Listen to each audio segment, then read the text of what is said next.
The Class 345, the Class 710, and the Class 720 are a family of 4, 5 or 9 car long British bisexual electric multiple units under the family name of Aventra, built by Bombardier and Alstom in the Midlands, which instantly renders any chance of success impossible. The Aventras were built as a sequel to the already popular Electrostar, and have been in service around the southeast of England since 2017 onwards. Due to the continued amount of delays and the already incompetent nature of the UK's railway industry, this video will not cover the Class 701, the Class 730 or the version of the Class 720 ordered by C2C, as they are not in service as of the date of making this video. A follow-up video may be created in the future to cover these units once they are introduced, but don't get your hopes up. Also, please don't be a smartass in the comments. Remember the golden rule. Anyway, these trains in particular can sadly be seen serving places such as London Paddington, Heathrow Airport, Barking Riverside, Colchester, Manningtree, Bishop's Stortford, Whitechapel, Stratford, Romford, Watford Junction, Woolwich, Slough, Southend Airport, a town with an actually decent and well-developed bus network, Enfield, Chingford, and the stabling sidings at Clapham Junction as they wait around doing sod all. So are any of these trains good, or will I have to shell out a pretty penny to order yet more appointments for back treatment programs? Let's find out. Since the Aventra was designed to be an improvement over the Electrostars, Bombardier and Alstom worked extremely hard over many days and nights to ensure that they prosper over the predecessors. The first improvement that was made was to the cab. The driver now sits in a better position, being roughly at the center, and without a gangway to cut into the space. Thanks to having windows not built by Hitachi, the driver also gets a clearer view ahead too. It's worth mentioning that this benefit does not apply to the Class 730, as they have gangways at the front, resulting in the cab suffering from postbox syndrome. If only there was a way they could have avoided this, and given the driver a decent amount of cab space. The second improvement was weight. Now trains can be pretty heavy, with even a single freight wagon weighing in at more than 20 tons. However, thanks to an aluminium construction, the trains managed to save about 10 tons in weight in comparison to the equivalent 5-car Electrostar. Lower weight equals less energy required to move the train, as well as reduced track wear, and improved acceleration and braking. So that's all good. To add to this, a 10-car Class 720 unit is about 30 tons lighter than the equivalent 12-car long Class 321 and 130 tons lighter than a 12-car Class 360. Now all of these improvements sound great, if you ask me. There was just one minor problem left to address.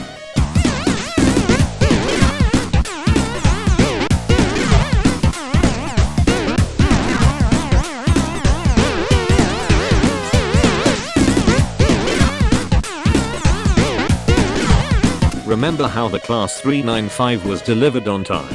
Yeah, well, Bombardier wanted to do the exact opposite of that.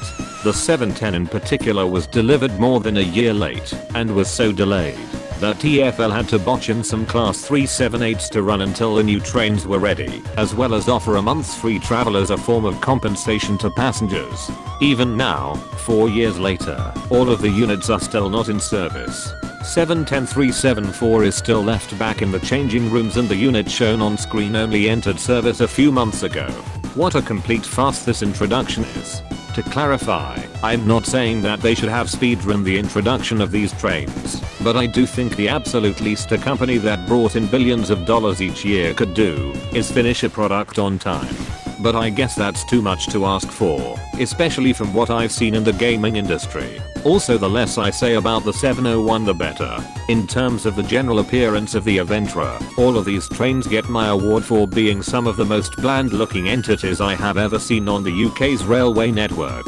Granted, I prefer bland looking as opposed to offensive looking, and I think Greater Anglia's livery is okay, but I still prefer the appearance of the trains that came before. This is a shame, because the concept art for the Class 345 looks so much better than the final product, even down to the livery. In fact, I think it looks about 20%. This also applies to the sound of the trains. Bombardier seemed to have copied and pasted the motor sounds from the German BR422, and pressed plus a few times in Sony Vegas to achieve the results that you hear on these trains. These are some of the most bland sounding train motors you will ever hear, though I should just clarify that a bad sounding train doesn't mean the train overall is bad. But it does mean that even the aesthetics of the train aren't enough for me to ride on or even travel to film it. Something class 323. At least the Aventras are fast. Due to the various differences between the units, the performance and top speed will obviously vary depending on which one you are focusing on. The acceleration rate varies between 0.7 and 1 meters per second squared, which is better than the Electrostar, and the top speed of these units is between 75 and 100 miles per hour. Special mention has to go to the 345, being able to reach 60 miles per hour in around 40 seconds, which is very fast indeed. Is it the fastest accelerating train in the UK? Well no, but it certainly earns a place in the super fast club. Now I've gotten those bits out of the way, it's time to explain why I really don't like these trains by going over them individually, just like how I did it in the Electrostar video. Starting with the 345, the fleet of 70 units were introduced by TfL in 2017 to begin the replacement of the Class 315s and the Class 360s. The units run on the Crossrail service, which I should mention opened on time. Plus a few years.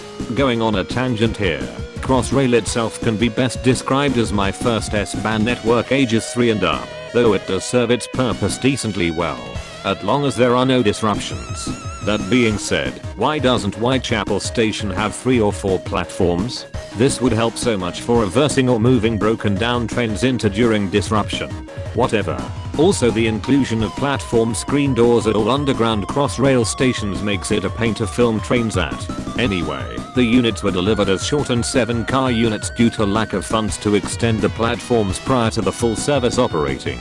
A single unit can hold up to 1500 passengers, which alone is rather impressive honestly, especially compared to tube trains. Until you realize that in Paris, the B2N can hold nearly the same amount of passengers in just 5 coaches, and as a 10-coach train, can hold a whopping 2,674 passengers. Even in terms of acceleration and top speed, it manages to keep up with the 345 too. And this is a train older than the Phantom Menace, by the way. The point I'm trying to make is that if these trains are going to run on a specific service, why not improve the gauge of the lines they run on, so the trains could be built bigger and hold more passengers? I'll accept that double-decker trains are still a bit too much for our lines, but 12-car trains certainly aren't, and the lack of foresight into this is disgusting, since the services are almost always full to the brim during the rush hour. Having 6 doors per coach, whilst nice, still doesn't help as much as I thought it would either. So what's it like to ride on? Riding the 345 is not a fun experience. We have a weird mix of longitudinal and 2+2 seating in each coach, excluding the driving coaches, where it's just longitudinal throughout. On the plus side, the 2+2 seats are perfectly aligned with the windows, which is nice, but the seats themselves are awful to sit in, and feel like they were designed by someone who has never used public transport. I know what the seats feel like. Hang on. Oh god. No luggage racks or overhead racks are provided despite the train serving Heathrow Airport because lol. No toilets are on board the train despite running long services because lol. No USB or plug socket charging points are provided because lol. And for some reason, TfL wants me to take this train seriously despite them not taking it seriously either. Complain about the Class 315s all you want, but at least those units had bins provided at the very least. No bins are included on the 345 because la la la la la la xddddddd. Passenger announcements and visual displays are provided in each coach. They suffer from the same issue that the Class 323 displays have, since it feels like a PowerPoint presentation. How many times do I have to show you these Dutch passenger displays to get across my point of these ones being crap? Outside of the inclusion of the decent sized wheelchair space, there is only one thing I like about these interiors, and this applies to the other Aventras we'll look at. The air conditioning is really good. In fact, it's one of the best on the UK railway network. So that's something I guess. Now we'll look at the Class 710. These units are also operated by TfL to run on services on the overground around London, replacing the Class 315 and 317s. These are more standardized than the 345, running as 4 or 5 coach trains, and on the Lee Valley routes, they will join trains up to make 8 car trains most of the time, just like how the previous trains did. Now the interior of the 710 shares a lot from the 345, though these trains have full longitudinal seating. I hate it. And of course the seats feel pretty much the same as well, because why should people in Hackney be given decent seats on their trains? Everything else regarding the onboard facilities is shared from the 345. No toilets, no luggage racks, and no bins either. However, you did get USB charging points. Excellent. Oh wait, they only exist right at the ends of the coaches. Seriously, what moron designed these interiors? Why could they not just put some USB nodes on the grab poles, like I've seen on some buses in Holland? Let's also sit back and observe another interesting design choice on these trains by closing the doors. As you can slowly tell by my reaction, the door close button doesn't seem to react to being pressed with any amount of force it receives. If this is not the first sign of machine disobedience for the uprising, then I don't know what is. Last and certainly least is the Class 720. Well, not in terms of total trains, that is. Greater Anglia invested in a grand total of 133 of these blasted units to replace the Class 317 and 321. That's right, they got rid of trains that they recently spent hundreds of thousands, if not millions, retractioning and refurbishing. Idiots. Originally the plan was to have a fleet of both 5-car and 10-car units, similar to what Southwestern Railway had planned. But then they said lol no, and made all the 720s 5-car units. Again, idiots. The choice of 5-car units doesn't make much sense to me, if I have to be honest. Whilst 5 is greater than 4, it's slower than 8. 10 is greater than 8, but still lower than 12. They should have just copied what Thameslink did, and have a fleet of 8 and 12 car trains, since now you can end up with 5-car London to Ipswich or Southend services. Well, we can only hope that the interior is better on these trains. Oh dear. Okay, so whilst the seats here aren't longitudinal, this is easily the worst 3+2 seating on any train I have ever rode on. And I want you to keep in mind, you are seeing the better version of this interior. The original plan was to have these trains fitted with ironing board fainter seats, but these were changed to have softer seats by Keel, in exchange for the safe return of the managing director's wife, Greyhound and Rolls-Royce Ghost. That being said, the seats are only slightly better than the ironing board ones, if you ask me. My main issue is just walking down the aisle through the coaches. If your interior layout forces me to walk sideways, then it tells me that somebody is crap at designing trains. This could be easily solved if it was just a 2+2 seating layout, but no. At least the onboard facilities are better than the other two. For example, you finally get folding tables behind the seats that are of a decent size, which is nice. The onboard displays are a little bit better too, though still suffering from PowerPoint syndrome as before. You also get USB and plug socket charging points at every seat. Now that wasn't too hard, wasn't it? I also like these little folding seats right next to the doors. They had stickers saying they weren't in use at the time of filming, but I'm a rebel, so I'll sit where I damn well please. 2 toilets are actually provided on each train. The standard toilet is quite well sized, if you ask me, certainly bigger than the original Class 321 toilet, which was basically a disguised cupboard. There's also a bicycle space provided right next to it as well. I forgot to film the disabled toilet, because I thought I already filmed it 2 years ago. But looking through my archives, it turns out I didn't, and only got some basic footage near the disabled space, which is of a good size by the way. The toilet itself, from what I remember, was very similar, if not the same as the ones featured on the Renatus 321 units, and they were of a good size. Unlike the 317 and 321, these trains don't have any first class on board. Good. I'd hate to imagine how horrendous it could be. The future of these trains is largely irrelevant considering they are brand new. However, Alstom have expressed interest in dual mode or diesel regional versions of the Aventra, as well as hydrogen powered units for the future. Nothing has come of those ideas yet, mind you. Conclusion. These trains are simply awful. The interior is stupid, the seats are uncomfortable, the facilities are an afterthought, and not even included on the 345 and 710.